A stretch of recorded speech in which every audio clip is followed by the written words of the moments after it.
우리가 보게 됩니다. 오늘 저는 레위기 21장 16절로 22장 9절을 말씀을 중심으로 하나님의 말씀을 전하고자 합니다. 지금까지 우리가 지난 봄에 레위기 1장부터 17장까지를 다루었고, 그리고 지난 월요일부터 18장부터 쭉 이어가고 있습니다. 레위기는 지금까지는 이스라엘 백성들에 대하여서 거룩함에 대하여 말씀하고 요구하는 그런 내용으로 되어 있습니다. 그런데 오늘 우리가 읽었던 레위기 21장 전반부를 포함하여 전체와 22장까지는 21장, 22장까지는 제사장, 아론의 자손 제사장과 또 대제사장, 제사장과 대제사장에 요구하는 내용들이 같은 내용이지만 대제사장에게는 훨씬 더 강도가 더 강한 그러한 거룩에 대한 명령을 주고 있습니다. 그렇게 구분할 수 있습니다. 제사장들에게는 읽어보면 우리가 알 수 있듯이 일반 백성에게 요구하는 정결 규례나 거룩에 대한 규정보다 훨씬 더 강도가 크게 요구하고 있는 것을 보게 됩니다. 그리고 우리가 21장 오늘 후반부부터 읽었는데 21장 전반부에 보면 제사장에게 요구하는 정결과 거룩의 강도보다는 대제사장에게는 더 엄격하고 엄중한 규례를 그렇게 요구하는 것을 우리가 보게 됩니다. 여러분의 이해를 돕기 위해서 어제 본문인 레위기 21장 1절로 15절에서는 제사장의 상, 장례, 그리고 결혼에 대하여 다루고 있습니다. 상을 당하면 시체와 접촉하게 되는데 시체에 접촉하는 것은 부정하게 여겼습니다. 왜냐하면 시신이 어떤 면에서는 위생적으로 문제가 있기 때문에 부정한 것이 아니라 어떤 종교적인 어떠한 관점에서 부정하게 여겼습니다. 왜냐하면 생명은 하나님이 주신 것이기 때문에 그 자체를 정하게 봅니다. 그런데 그 생명이 떠나서 그것이 죽음이 되면 그것을 부정하게 여겼습니다. 따라서 생명이 떠난 시신의 몸을 접촉하는 것은 부정하게 여긴 것입니다. 일반 제사장의 경우에는 자신의 가족, 부모, 형제, 그와 같은 관계가 아니면 하나님 앞에 백성들을 대신하여서 늘 제사하고 중보하는 그런 입장이기 때문에 바로 부정하게 여김받는 시신과 접촉하는 것을 금했습니다. 그런데 대제사장인 경우에는 심지어 자신의 부모의 죽음일지라도 그 시신과 접촉하면서 상을 치를 수 없게 했습니다. 왜냐하면 그로 말미암아 그가 섬기는 여호와의 성소가 바로 부정함을 입게 되기 때문입니다. 결혼도 마찬가지입니다. 결혼도 대제사장인 경우에는 정한 처녀와 결혼할 것을 요구받습니다. 왜 특별히 대제사장에게는 이렇게 요구를 하는가? 일반 제사장인 경우에는 결혼하였다가 어떤 면에서 남편을 잃고 홀로 된 미망인 같은 경우에도 충분히 함께 재혼하고 결혼할 수 있도록 허락했는데 유독 제사장에게만은 정결한 처녀와의 혼인만을 그렇게 요구했던 이유는 어디에 있을까? 이것은 그가 가진 특별한 영적인 영향력 때문입니다. 제사장의 삶은 백성들에게 곧바로 영적인 어떠한 영향을 미칠 수밖에 없습니다. 그렇기 때문에 제사장들은 결혼과 혼인에 있어서 거룩함을 추구하고 부정함을 피하는데 그렇게 힘쓰도록 한 것입니다. 이렇게 정리하고 나서 오늘 본문 말씀은 제사를 드릴 수 없는 제사장의 육체적 흠결에 대하여서 다루고 있습니다.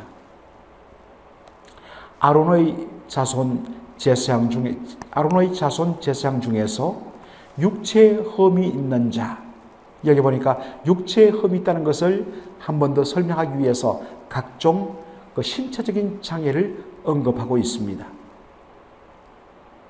어떠한 몸에 신체적인 장애가 있거나 아니면 여러 가지 정결 규례에서 부정하게 여기는 그런 질병을 가지고 있는 자라면 그는 제사장의 직무를 수행할 수 없도록 했습니다. 오늘날의 관점에서 보면 아니 몸에 신체적인 장애를 갖고 있다고 해서 주의 종이 되지 못하고 목사가 되지 못하고 선교사가 되지 못한단 말이야? 이것은 차별에 불과하다고 그렇게 당장 비판할 수가 있습니다. 그러나 하나님이 받으시는 제사의 관점에서 우리가 접근해 볼 필요가 있습니다. 하나님께 드리는 제사와 제물의 원칙은 무흠하고 흠이 없고 온전한 것이 있습니다. 이것 때문에 하나님은 희생 제물을 요구하실 때에도 제사에서 이런 그 모든 제물은 흠이 없는, 점이 없는 온전한 제물을 요구하시는 것입니다. 우리는 이것을 당연하게 여깁니다. 그렇지, 하나님 앞에 드리는 그 제물은 온전해야 되고 흠이 없어야 된다. 그렇다면 이것은 그 흠없는 제물을 하나님 앞에 제사로 드리고 인도하는 제사장에게도 동일하게 요구되는 것입니다. 그러나 우리가 한 가지 분명한 사실은 지금 이 규정은 구약의 제사 제도에만, 구약의 제사장에게만 요구된다는 사실입니다. 왜냐하면 예수님께서 이 땅에 오셔서 그 구약의 모든 제사를 완성하셨기 때문입니다. 친히 대제사장으로 오셔서 그리고 하나님의 어린 양이신 자신을 화목제물, 희생제물로 드림으로 단번에 영원한 속죄를 이루사 바로 이 구약의 제사가 가리키는 바 그 모든 실체를 완성한 분이 예수님이시기 때문입니다. 그러기에 오늘날 더 이상 제사장도 없고 그리고 그 제사장이 집례하는 희생제물의 제사도 있지 않는 것입니다. 따라서 구약의 제사제도와 제사장에게 요구되는 여러 가지 내용들은 신약에서는 더 이상 요구되지 아니하고 적용되지 않는 것입니다. 더 이상 구약적인 의미에서 신체적인 불완전이나 그리고 결함이 하나님을 섬기는 데 방해가 되지 않습니다. 왜냐하면 살리는 것은 영이기 때문입니다. 오히려 신약시대에는 외적인 성결과 그것보다는 사실 영혼의 내면적인 성결과 인격적인 온전함을 중심으로 모든 것을 초점 맞췄습니다. 그래서 성령께서 그하심으로 우리의 몸과 영혼은 하나님의 성전이 되고 그리고 온전히 성령의 열매로 그렇게 맺혀진 그런 인격적 온전함, 영혼의 정결함으로 말미암아 하나님이 받으시는 신령과 진정의 거룩한 산제사를 드릴 수 있는 것입니다. 그런데 여기서 우리가 한 가지 주목할 것은 비록 장애를 가져서 그 장애 때문에 어떤 신체적인 결함 때문에 제사장의 직무를 수행하는 것은 바로 할 수가 없지만은 그가 아론의 제사장으로 이 땅에 태어났기 때문에 아론의 제사장으로 자동적으로 이어지는 제사장의 직분, 그 직분은 유지된다는 사실입니다. 그리고 제사장에게는 바로 이 성막에서 성전에서 드려지는 그 제물을, 그 중에 일부를 바로 그들의 음식으로 거룩한 성물로 받아서 그들이 먹었는데 이 성물에는 참여할 수 있겠다는 것입니다. 놀라운 배려입니다. 자, 그런데 21장 마지막을 보면, 24절을 보면 이렇게 끝나는 것을 보게 됩니다. 모세가 이대로 아론과 그 아들들과 온 이스라엘 자손에게 고하였더라. 잘 보시면 여러분들, 여기에 이 말씀은 누구에게 필요한 말씀입니까? 레위기 21장과 22장은 바로 제사장에게 주는 그러한 정결 규례입니다. 그렇다면 이 말씀은 어떻게 끝나야 하는 것이 정상적이었습니까? 모세가 이대로 아론과 그 아들들, 그의 아들들 바로 제사장들에게 고하였더라 라고 끝나야 옳습니다. 그런데 모세는 어떡합니까? 아론과 그의 아들들 제사장에게 뿐만 아니라 사실은 자신과도 별 상관없는 제사장이 아닌 이스라엘 일반 백성들에게 함께 이 규례를 고하였더라 라고 말씀합니다. 여러분, 왜 그랬을까요? 참 레위기 이 내용들은 사실 내용이 우리에게는 낯설고 또 그 속에 어떤 영적인 의미가 들어있는지 참 발견하기가 쉽지 않습니다.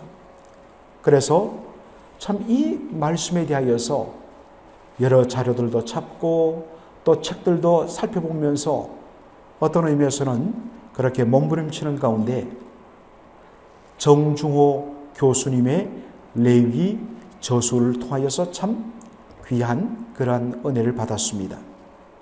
정 교수님에 따르면 하나님께서는 궁극적으로 아론과 그의 아들들 제사장뿐만 아니라 사실은 이스라엘 백성들, 출애굽하고 하나님의 백성 삼으신 이스라엘 백성 전체를 바로 제사장의 나라, 그 민족 전체가 제사장의 중보사역을 감당하도록 하나님께서 목적을 두고 바로 그들을 구원하시고 하나님 백성 삼으셨다는 것입니다.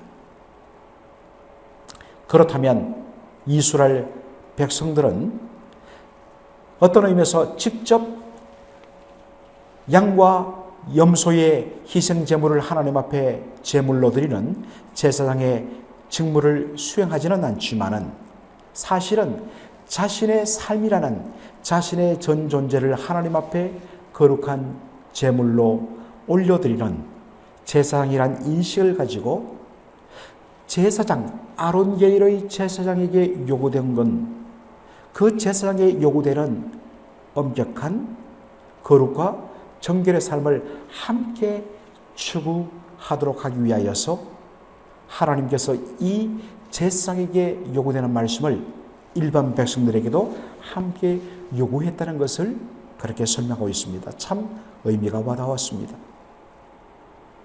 사랑하는 성도 여러분, 바로 오늘 이 시대를 살아가는 우리는 베드로전서 2장 9절이 말하는 것처럼 우리는 하나님 앞에 왕같은 존귀한 제사장으로서 존재하고 있습니다. 우리가 왕같은 제사장으로, 거룩한 나라로, 그의 소유된 백성으로 택함받고 세움받은 것은 정말 우리를 그 어둠에서 불러낸 하나님 아버지의 아름다운 덕을 사람들에게 선전하고 선포하고 전하기 위함입니다. 그래서 그들이 하나님께로 돌아오도록 하기 위하여 우리가 왕같은 제사장이 되었다. 이것은 신약시대에 살아가는 모든 구원받은 백성에게 공통적으로 적용되는 말씀이라는 것입니다. 그렇다면 우리가 어떻게 하나님의 그 아름다운 덕을 선전하여 그들로 하여금 하나님의 은혜 가운데로 돌아오게 만들까요? 물론 당연히 우리가 주 예수 그리스도의 복음, 하나님께서 죄인 되고 마땅히 저주받아 죽임당해야 할 우리 죄인들을 살리기 위하여 독생자 예수 그리스도를 보내주신 하나님의 그 놀라운 구원의 복음을 그들에게 전해야 할 것입니다. 그런데 그 복음이 능력 있게 전해지는 도구가 뭐냐면 바로 왕같은 제사장 된 성도의 거룩하고 구별된 삶입니다. 세상 사람과 완전히 구별된 그러한 구별된 거룩한 삶을 보면서 그들에게서 예수 그리스도의 향기를 그들은 맡게 되고 또한 성도의 거룩한 삶을 통하여서 자신의 부정하고 자신의 부패하고 너무나 그런 더러운 죄가 오히려 부각되며 두려움을 가지고 나도 저와 같은 삶을 살고 싶다라는 것을 통하여서 그들을 하나님의 이 아름다운 은혜 속으로 인도하는 왕같은 제사장의 역할을 우리가 신약시대에 감당해야 하는 것입니다. 이런 사명을 가지고 이 땅을 살아가는 저와 여러분 되기를 주의 이름으로 축원합니다. 아멘. 아버지 하나님 은혜와 사랑을 감사드립니다. 오늘 저희들 레위기 21장 16절로 22장 9절까지의 말씀을 통하여서 특별히 제사장과 대제사장에게 요구되는 그러한 정결과 거룩의 규례에 대하여서 저희들 살폈습니다. 일반 백성들보다 훨씬 더 강하게 정결과 거룩의 규례를 요구하고 대제사장에게는 일반 제사장보다 훨씬 더 강한 것을 요구하시는 이유가 바로 그들이 가진 영적인 영향력 때문이라는 것을 알게 됩니다. 하나님이여 특별히 교회를 섬기는 그런 중직자들 훨씬 더 이와 같은 거룩한 부담을 가지고 우리의 행동 하나하나가 다른 사람에게 미치는 영적인 영향력을 저희들이 기억하면서 훨씬 더 우리가 조심스럽게 그리고 훨씬 더 자신에 대하여 철저하게 거룩의 삶을 요구하는 적용하는 저희들의 삶이 될 수 있도록 인도하여 주옵소서. 이 땅을 살아가는 왕같은 제사장으로서 정말 우리의 거룩하고 구별된 정결한 삶을 통하여서 믿지 않는 자들에게 하나님의 거룩하심을 보이며 그들을 주님께 인도하는 그러한 향기로운 삶이 될 수 있도록 저희들의 삶을 축복하여 주시옵소서. 예수님의 이름으로 기도합나이다. 아멘.